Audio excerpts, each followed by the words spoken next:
18 வயசுல ரஞ்சி டிராபி விளையாண்டுட்டு இருக்கான், மேட்ச் ஆடிட்டு இருக்கான், டீமே மிகப்பெரிய ட்ரபிள்ல இருக்கு, சிரமத்துல இருக்கு.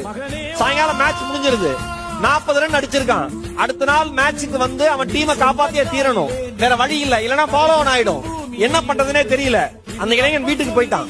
அன்று இரவு அவனுடைய தந்தை மாரடைப்பால் இறந்து போகிறான். விடிய விடிய கனவு கண்களை திறந்து வைத்தபடி அந்த இளைஞன் யோசித்துக் கொண்டிருக்கிறான். விடியட்டும் என்று காத்திருக்கிறான். காலை விடிந்தவுடன் முதல் முறையாக முதல் தொலைபேசி அழைப்பாக தன்னுடைய பயிற்சியாளருக்கு கோச்சுக்கு கால் பண்றான். கோச், அப்பா தவறிட்டாங்க. ஐயோ, என்னப்பா சொல்ற? சரி சரி நீ பாரு. இல்ல கோச், டீம் சிரமத்துல இருக்கு, நான் வந்து விளையாடி கொடுத்துட்டு டீமை சேவ் பண்ணிட்டு மறுபடியும் நான் வந்துடுறேன், அம்மாட்ட சொல்லிட்டேங்கிறான். அதே மாதிரி அந்த பையன் மேட்சுக்கு போறான். 90 ரன்கள் அடிச்சு டீமை சேவ் பண்ணி கொடுத்துட்டு ஃபாலோ ஒன்ல இருந்து காப்பாத்திட்டு மறுபடியும் வந்து அப்பா